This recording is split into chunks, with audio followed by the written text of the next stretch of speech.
School Britannia, the podcast where two Aussies teach Brits their own history. This is my friend Ellie. And this is my friend Claire. We hope you've been enjoying listening to the couple of episodes we have up so far. We also have a cracking new theme tune, courtesy of Captain Good Times. And you might have also noticed our slick new logo we have. Big thanks to Lucy for the great work on that one. We'll link to some of her stuff if you'd like to see more, or you can follow us on Instagram at School Brit Podcast, and we'll be sharing more of her work there as well.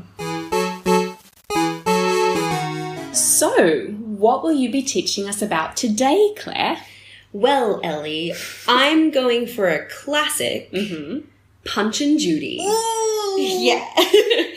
I've never seen a Punch and Judy show. Have you ever seen a Punch and Judy show? Never. No, but you know exactly what I'm talking about when I say Punch and Judy, right? The hitty puppet. Wow, I don't need to read anything else now. You've just nailed it. So for anyone who doesn't happen to know what Punch and Judy are, they are puppets. It's a puppet show.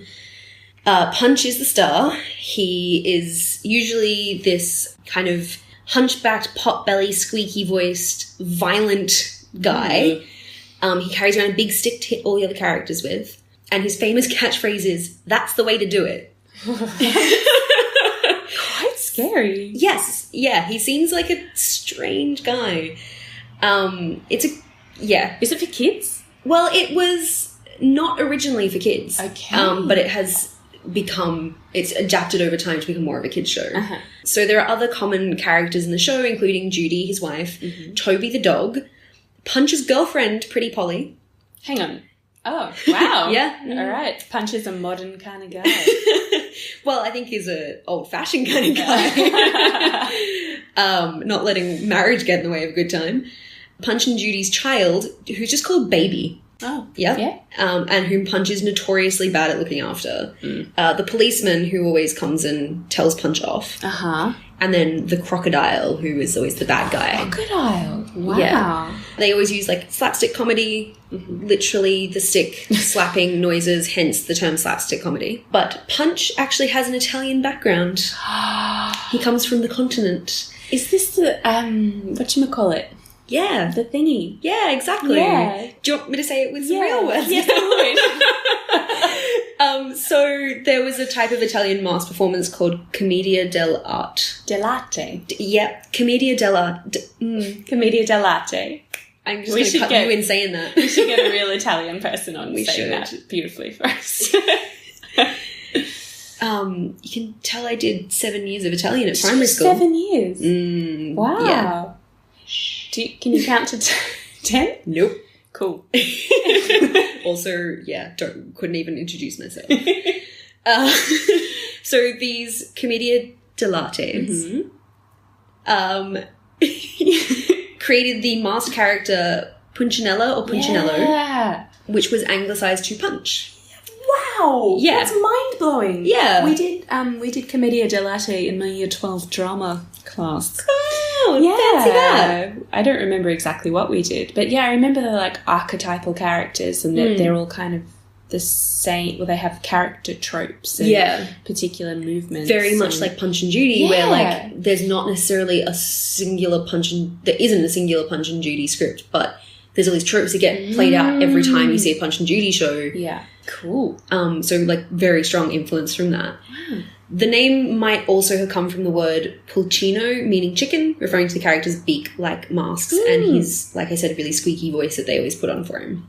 But he made his British debut on May the 9th in 1662 in Covent Garden. Wow. Which we know about thanks to Samuel Pepys. Oh, good old Pepysy boy. Yes, famous English diarist. So he went to this play that would have featured a version of Punch, and it was by the Italian puppet showman Pietro Gimond from Bologna. And Pepys wrote, "Thence to see an Italian puppet play that is within the rails there, which is very pretty, the best that I ever saw, and a great resort of gallants." Well, yeah. It's a 5-star review. Yeah, he liked it so much that he took his wife to see it 2 weeks later. And in October of the same year, Bologna was honoured with a Royal Command performance by Charles II. Whoa! What did that? A Royal Command performance? He went to perform specifically for the royals. Whoa, cool. Yeah. They gave him, like, money and a medal and were like, thanks for the puppets. Sweet. So what exact performance, like, in terms of plot and things Pete saw was, we're unsure because he didn't, give us a script. But we know that one of them at least was accompanied by dulcimer music, and that Punch as... what kind of music? Dulcimer is just a particular type of stringed instrument. Mm-hmm. Cool. Yeah. And that Punch would have been one of several characters, and his role would have provided comic relief. And unlike today's Punch and Judy's, Bologna used marionettes. Right. Yeah, so at the time, like stringed puppets. Okay. Yeah, all puppetry was stringed puppets. Uh-huh. Well, not all puppetry. The most common type of puppetry that was being used was marionettes. So Punch and his ancestors have always had this ridiculous voice. Right. So at London's Mayfair in 1699, the commentator Ned Ward described a puppet show where a senseless dialogue between Punchinello and the devil was conveyed to the ears of the listening rabble through a tin squeaker. Tin squeaker. Yeah, so this voice they give to Punch comes from, like, the professor, as they call the person manipulating the Punch character and voicing the Punch character, uses, like, a reed they hold at the back of their throat. Oh. Yeah, so it can be like, as one article I read said, each equally tricky to master and easy to swallow. Yeah. Because they were traditionally made out of bone or ivory, but today they use thin metal, and in British it's called a swazzle. Oh, a Swazzle, it's such a great word. And they still use them today. Yeah, and they so, still hold them at the back of their throats. Yeah, but because Punch has to speak to different characters in different voices, and he often, like, the actors will be doing multiple characters, they have to be able to switch using voices. this reed. But they just hold it there at the back of their throat. That's incredible. Yeah, so it's not easy to do, so it's not easy to be a proper punchman, as they call them. Need a good gag reflex to be a good punchman. Yeah. So by the 18th century, Punch was a pretty well-established character. Mm-hmm. His wife at the time was the shrewish Dame Joan, who went around making his life a misery. And this is where he started to develop more of his kind of characteristic shape of this really, like, hunched back and, like, big fat pot belly, and you'd find him at fairgrounds. And he was made famous in the marionette shows of Martin Powell, who was a famous puppeteer at the time, and always had Punch as a leading character in his shows. But Punch didn't have his own play. He just featured in them. Okay. But often lampooning famous people or satirising theatrical fashion, such as Italian opera. Mm-hmm. So he was always this kind of jerk character. Yeah, like a clown from the beginning. Kind of character. Wow. So whatever story Punch was featuring in, it was customary for him to fight the devil, usually but not always winning. Wow. Yeah, so that feels important. Yeah, well, apparently the devil was, like, had always been this kind of common trope in, like, morality tales and things, obviously.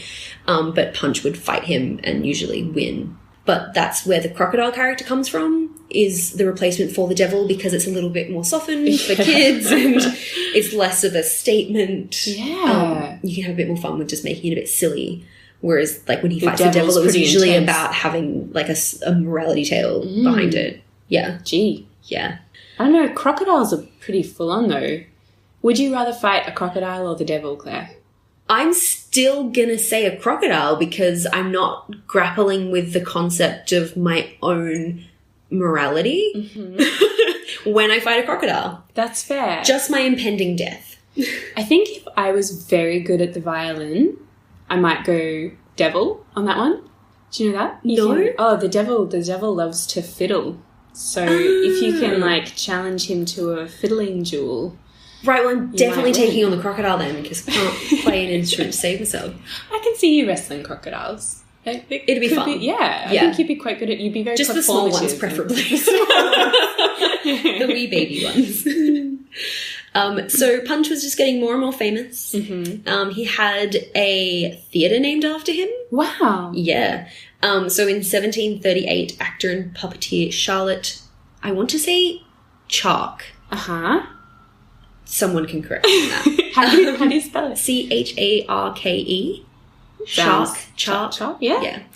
Well, she was this famous actor and puppeteer, and she named her marionette theatre that she opened on James Street in London after Punch. Wow. Punch's theatre. Cool. And he was a novelty character performing roles such as Falstaff or dancing with his wife Joan. But that only lasted a season. But it did help cement Punch as this must-have character for puppet shows. Right, yeah. So when the actor Samuel Foote produced his primitive puppet show, the satirical play The Handsome Housemaid, or Piety in Patterns, at the Haymarket Theatre in 15th of February 1773, he used a mixture of real human actors and life-size figures with strings attached. But he didn't have a punch. Oh. Yeah. And on the opening night, the audience in the upper gallery rebelled and, like, started tearing up benches in protest because they were like, we're Punch. Oh, no. Yeah. So a newspaper the next day reported that from the illiberal, unmanly conduct of the gallery, it seems as if some of the persons had come to the theatre not in hopes of seeing a primitive, but a modern puppet show, and that they grew out of temper because Punch, his wife Joan, and little Ben the Sailor did not make an appearance. Little Ben the Sailor! Yeah, he was another common one at the time. So that was the Morning Chronicle the next day. That's and the best. Yeah, people, like... They loved him. Yeah, audiences were rebelling because they were like, they wanted to see him. So Foote revised his production and added a Punch character. Because... Spineless. You gotta give the people what they want, and the people wanted Punch. Wow. Yeah. So marionette shows are really expensive to operate. Okay. Because marionettes themselves are very elaborate. Mm-hmm. So by the end of the 18th century, it became more common to see the glove puppet versions of Punch shows performed in portable booths. They're the ones I'm thinking of. Absolutely. Same. Yeah, so it's just like two people in like a little wheeled cart booth with the kind of... the stick things. Is that right? Well, they're little hand glove puppets. Oh, okay. But you would, like, with the little stick that Punch uses to hit people all the time.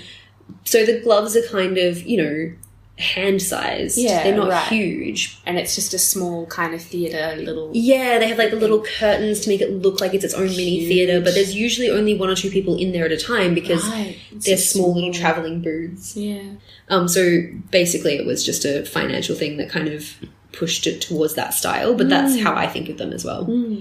So he still retained his Italian heritage.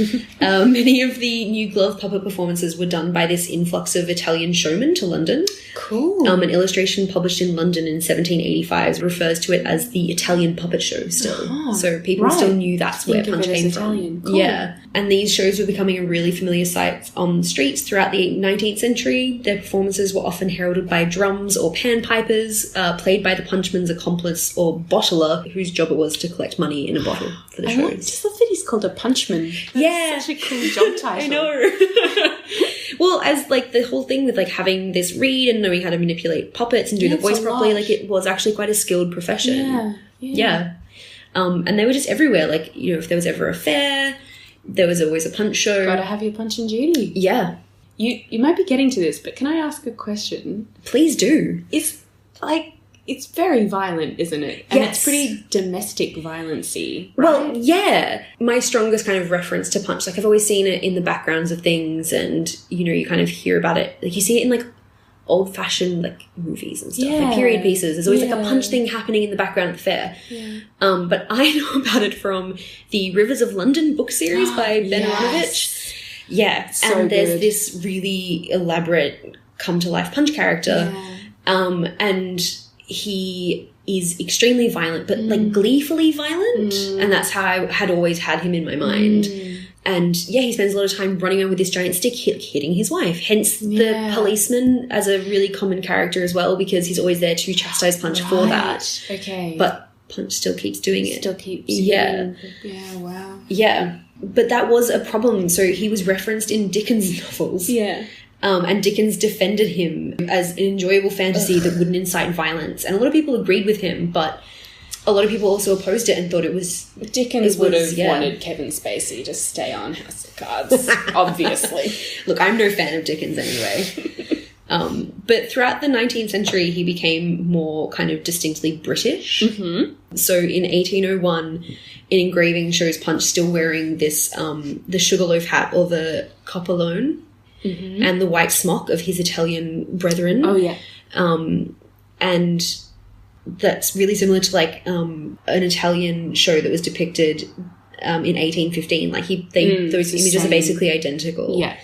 But by the mid-19th century, that kind of outfit had been discarded in favour of like the red and yellow motley of an English jester. Right. So he looked more like a court jester. Yeah. Okay. Yeah. Which fits really well with the character that he is, because he always plays a bit of the fool. Yeah. And it's a really physical type of comedy as well. Mm-hmm. And it's also about the time that Punch ditched his wife Joan for Judy. And the very first reference we have to his wife being called Judy came in 1815. So this is when it was sort of the Punch and Judy show specifically. Right. Yeah, okay. It's also around this time when we had the first appearance of Toby the dog, who at the time was usually played by a real dog. Wow. Yeah. Cool. Adds a whole level of theatre.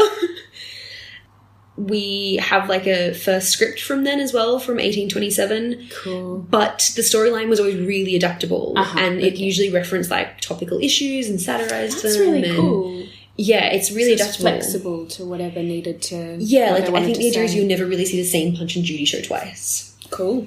Yeah. But by then Punch was basically a celebrity. He had a satirical magazine named after him in London in 1841. Punch. Yeah, that's named for him. Wow. Yeah, because he was so commonly used to satirize issues of the day. Huh. There was children's picture books published based on his shows. He had his own merch, pictures of him on like all sorts of household objects, from doorstops to babies' rattles. Gotta have your Punch baby rattle. Yeah, because you want a guy who's known for being shit at looking after his own child on a baby's rattle. So as I said, Dickens was a fan, and there's a couple of references to Punch and Judy shows in his novels. Mm-hmm. But a lot of people agreed with him that the violence wasn't an issue, and Punch just became more and more respectable, and Punchmen were invited to perform in private homes. Queen Victoria herself even enjoyed a private Punch and Judy show. Gosh. So, the height of respectability. But in the 20th century, as other forms of entertainment became widely available, the popularity of puppetry declined, and so did the prevalence of Punch and Judy shows. And they became mostly popular as a seaside attraction, geared specifically towards children, which is definitely the strongest kind of image I have of a Punch and Judy show in my mind is, someone on the pier at Brighton doing a Punch and Judy hand puppet show. Yeah. World War II really sped up the decline. Unsurprisingly, most Punchmen went off to fight in the war, and coastal towns became prohibited areas, and since that's where most of it was concentrated, they just kind of dried up. But the Punchman Percy Press gave hundreds of shows during the Second World War to troops, with Punch dressed in army fatigues and a gas mask. That's pretty cute. Judy had like a NAAFI cap on. It had a Hitler doll, instead of this hangman character that was quite common. Yeah. But you can still find Punch and Judy shows around today. At the Millennium Dome exhibition in Greenwich in 2000, there was a Punch and Judy show that played every day. Wow. It was named as one of the 12 most iconic British things on some government website a few years ago, along with telephone booths and double-decker buses. And policemen bobbies in their hats. Yeah. Wow, cute. So, it's for something I've never actually seen happen in front of me, I had all these really strong associations of it. Like a clear picture of that. Yeah. That was so interesting, Claire. Yeah. I didn't realise how far back the history of it went. Yeah. I had no idea it was connected to Commedia dell'arte. Yeah, but when you see the images of like an early Punch, or even like a, 18th century Punch, a 19th century Punch, versus that, you can see the overlap. They look the same. When he's still wearing his little white smock with the black buttons. Yeah. Yeah. And that hat, it's so obvious that's where the inspiration came from. That is so cool. And thanks to Samuel Pepys, we know. Yay. Yeah, so that's Punch and Judy. Oh, that's awesome. Yeah. What do you have to tell me about? Well, Claire, I just got back from Amsterdam. Ooh, fun. Which was super fun. I had a great time. I'd never been before. Excellent. There are heaps of canals. Oh, really? In Amsterdam? I know. Who would have thunk it? Heaps of really good beer. Yeah. And this crazy place called Our Lord in the Attic. Do you know about this? I think I went there. Really? It's the church built into the house. Yes! Yeah. It's crazy. I'm so glad you went. It's amazing. Yeah, we weren't going to go. We went at the very last minute. And it's phenomenal. So basically it's a church built into one of those skinny little canal houses that you see in Amsterdam. So they're usually like 6 stories high or something. And this church takes up like 3 stories in the top of the house. It's incredible. And it's sort of cut through the floor. So it's amazing. And the reason there's a church in this house is because in the 1600s, it was illegal to hold a Catholic Mass in public in Holland because Protestantism had become the state religion. Right. So they were like, yeah, so maybe no like big cathedrals. Just don't do it in front of us. Just don't do it. Because, but the government was like, well, don't have big Catholic Masses in cathedrals and don't do it in public. But we'll let you practice your religion very quietly and just don't tell us about it because we feel uncomfortable or something. I don't know. So Catholics and Jewish people and anyone who wasn't Protestant basically could practice their religion, but they had to do it in the privacy of their own homes. But a lot of the people who lived in Amsterdam at the time were super rich, just like these merchants who were rolling in money from all of their shady dealings around the world. And so they were like, okay, we'll do this in our homes, but I'm going to do this right. I'm going to go all out. So they built these incredible churches and it's beautiful, isn't it? It's got like this incredible altar, like a marble altar. It's really dramatic. I've seen uglier full-size churches that weren't built in secret. Totally. I've seen smaller churches, little tiny... Yeah, it's surprisingly huge because it was really nice just to go in and look around a canal house and see what they actually looked like because you see them from the outside and they kind of look tiny almost, but then you go inside they're quite chunky. Huge, Yeah. And this one has like a priest's house out the back and all this stuff. So it's got the church, but it's also got somewhere for the priest to live and the family kind of lives alongside them. And it's incredible. So that got me thinking about the UK and whether there were any kind of... There's a specific focus to this podcast. Yeah, there is. So I'm not allowed to just... Unfortunately, I'm not allowed to just talk about Amsterdam the whole time. I thought we were going to, but we wouldn't have stopped you. It's a cool place. You should definitely go. But no, we're talking, this is School Britannia. So we've got hidden churches in the UK. Are there any? Well, have you ever seen one? No, but they would be hidden. So the point would be that I wouldn't see them. So as far as I could tell, there don't seem to be any like hidden churches in that same way because the UK was a little bit different with its attitude to Catholicism. So as I said, in Holland, it became Protestant, so that was the state religion, but they allowed for, I think they call it a something of conscience, can't remember. Anyway, it basically just says, we're not going to stop you from believing what you believe. Like, you can, we're nominally Protestant, but we're not going to discriminate against you for being Catholic or being Jewish or whatever it might be. Until the Nazis come in. Anyway, so... Different government. In the UK, it was a bit different. So, you know Henry VIII? I've heard of this guy, yeah. Henry, with his cold piece and his beard and his syphilis. He's hacking heads off women. Loved it. Really big fan. Well, Henry VIII loved Anne Boleyn for a while. We know that. As much as a man like that can love anyone, but continue on. I'm sorry. Once you start decapitating people, it stops being love. Anyway, he was really into Anne Boleyn, and he was really not into his wife, Catherine of Aragon, unfortunately. Poor sweet Catherine. And Henry was like, look, Catherine, I think we should get a divorce. And Catherine was like, I'm Catholic and we don't do that. Yeah, this is forever. This is for evs. Like, when we're in heaven, we're still going to be married. Exactly.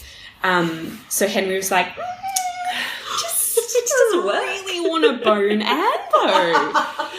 So he was like, and I was a bit confused about this because I thought he was just like, nah, we're not Catholic anymore, we're Protestant. But that's not what happened.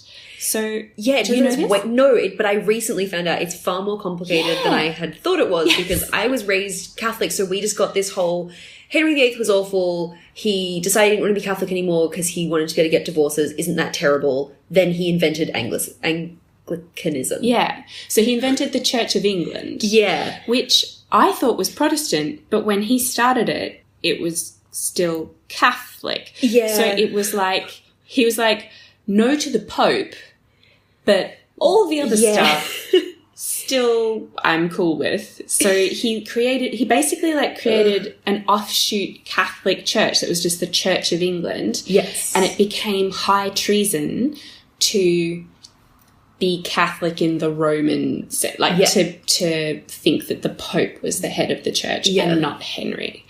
So that is what he did.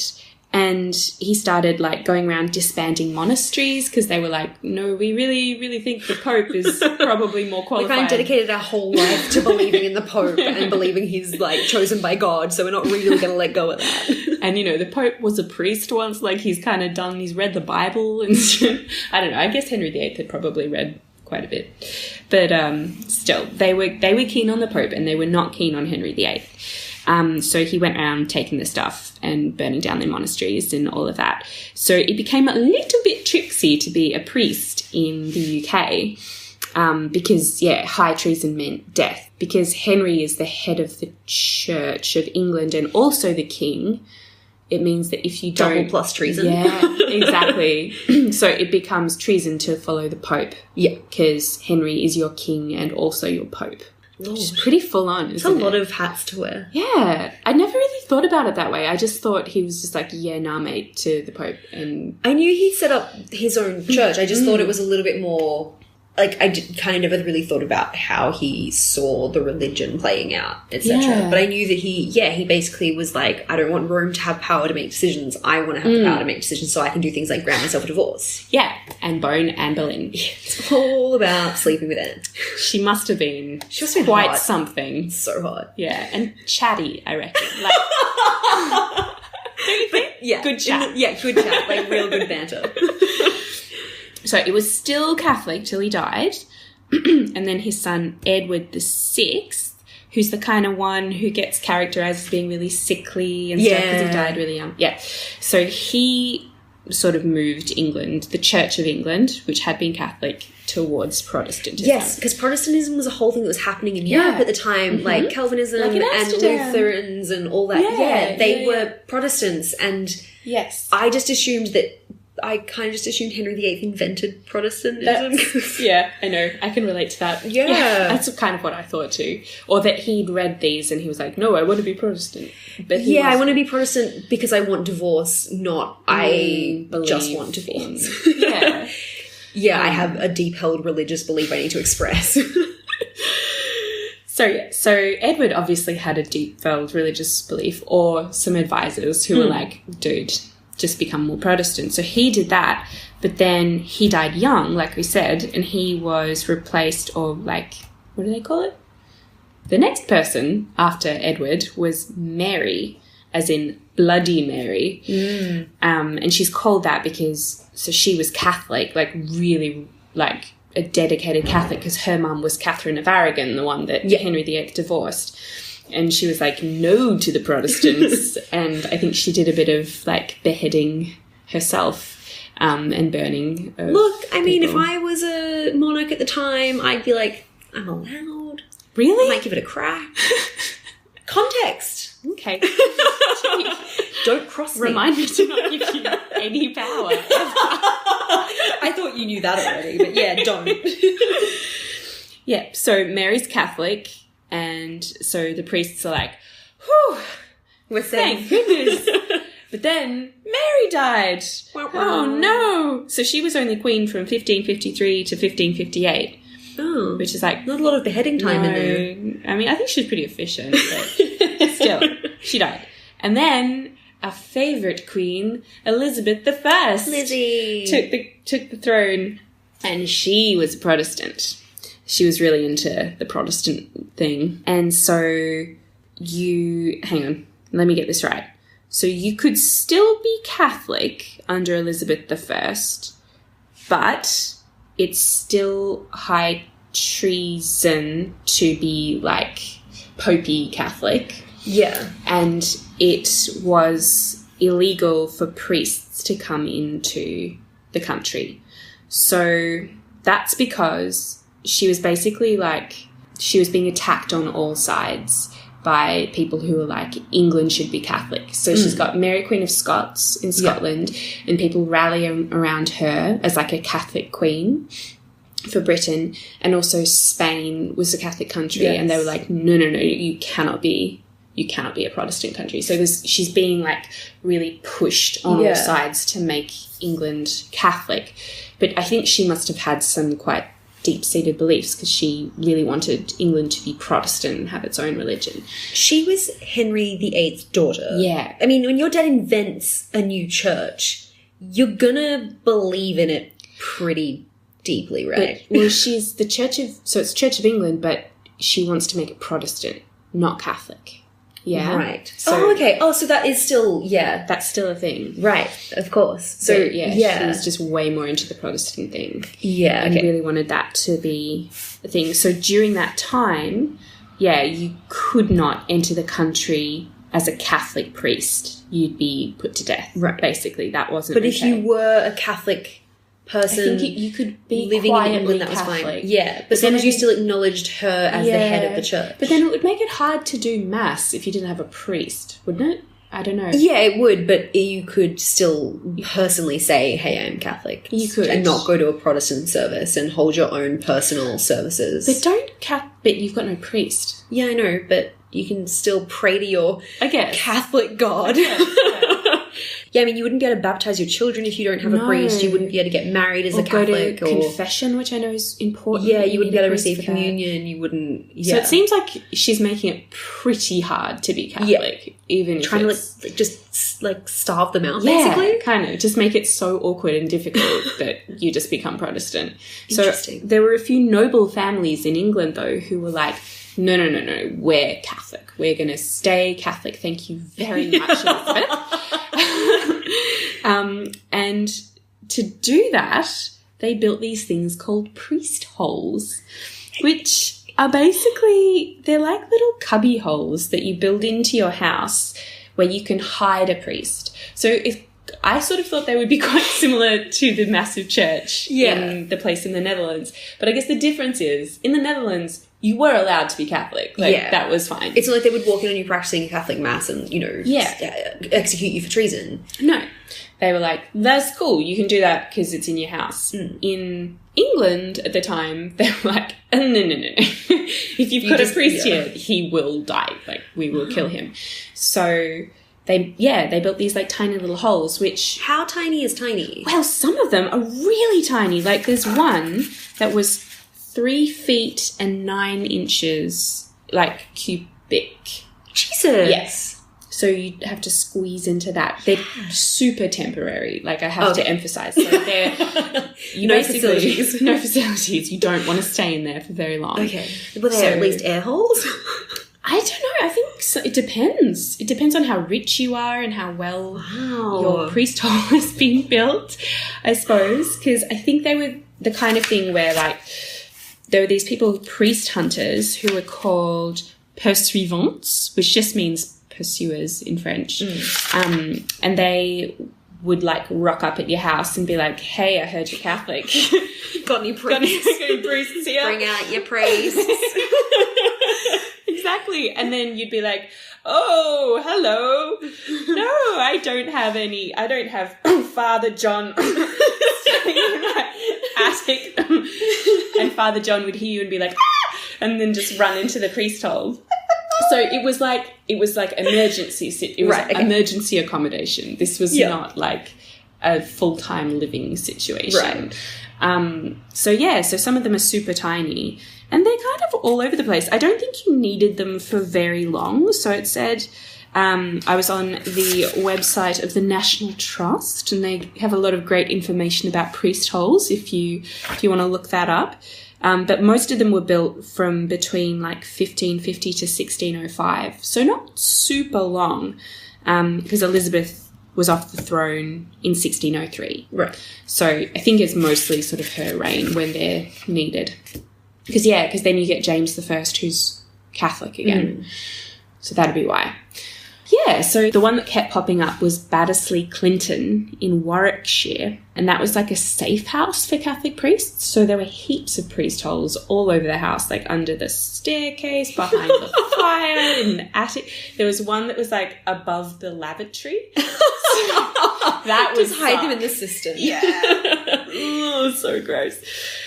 Yeah, and they were built by this guy who, I didn't write his name down, but he sounded really cool. So he was a lay priest, which I think, I'm not sure what that means. Means you haven't been formally ordained. Ah, okay, cool. So he was a lay priest, but also a carpenter. So he was Jesus. It's basically a sweet little Jesus making these priest holes for priests. So they were kind of retroactively built into houses. Yeah, exactly. Right. So I guess that's why they're in like fireplaces and like, or under stairs where there is already have a bit of space. But yeah, these priest hunters used to go outside and like count how many paces it was on the outside and then count how many paces on the inside to check where there would be space, or they'd count windows to see if there were any that were not visible from the inside of the house, and then they'd know there were, or the other way around. And so cool. So they were like quite clever and like knocking on all the walls and floors to find if there were hollow bits. And yeah, like, so you'd want to insulate your priest hole well. I guess so. I think they did have once, there's some, I can't remember which one it was at, maybe Caution Court, also in Warwickshire, where they had like a double one. So you'd think you'd found something, like you'd open a cupboard. Like, oh, you have a priest hole because you're sneaky, but there's no priest in it today, so I can't. Or like maybe you're Catholic, so there might be a crucifix or something in this little cubby, but that's okay because you're kind of allowed to do that. You're just not allowed to have a priest here. But then there was a second door behind that, when that's where the priest was like, oh my God, freaking out, being like, oh God, I've got to be so quiet. Yeah, so there's one at Moseley Old Hall in Staffordshire, one in Norfolk, one in Merseyside. Do you know where Merseyside is? It sounds familiar. Yeah. All over the place. The answer to that would be no. Yeah. So anyway, I just thought that was interesting. So no hidden churches, because we never had a situation here where it was like tolerated, but not recommended. Kept in private. Yeah. It was either like seriously dangerous to be a Catholic or kind of okay. It was like totally fine. You could do it in the open. Yeah. Interesting. Yeah. My only experience with priest holes is from watching Grand Designs. Oh, yeah. Fab. Where some architects were building a family home for themselves and their kids, and they built themselves a priest hole for the sheer novelty. And they thought the kids would enjoy having a place to hide in the house. Totally. And or maybe they wanted to hide a body. Look, yeah.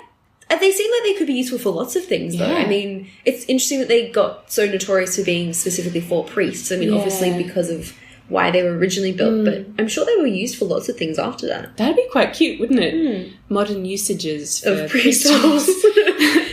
Keeping your books there. Yeah. I guess you would have had to hide people in the same way. But, I mean, how handy would it be if you had one individual fugitive and you found yourself in a house with a priest hole? Yeah. Pretty handy. Yeah. Great for hide and seek. So good. Slightly dangerous, though. I just worry that who got forgotten in a priest hole and like got maybe stuck there. Kids found them and the parents didn't even know they were there, and then they got stuck. Oh, so many. That's awesome. So many things could go wrong. Yeah. But yeah, I guess they saved quite a few priests from getting tortured and hurt. So it's really funny because I definitely heard of priest holes before, but not really thought about the historical context for the need of a priest hole. No, I hadn't really either. Yeah. My only real point of reference for Catholics in England is Brideshead Revisited, which I don't know if that's a really accurate. Yeah, I think there might be better ones. They're so pretty. Yeah, that helps. It does. So there you go. Hidden churches and priest holes. Love it. Yeah. Great. So if you want to hear more history tidbits, you can find us wherever you listen to podcasts. Please rate, review and subscribe so other history buffs can find us.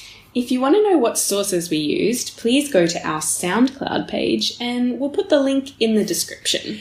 Today's homework is to go and watch a Punch and Judy show. Where can I do that? Well, if you check out our show notes, I'm going to link to a few places that have some clips of them. Really? Yeah. Now they're like on now?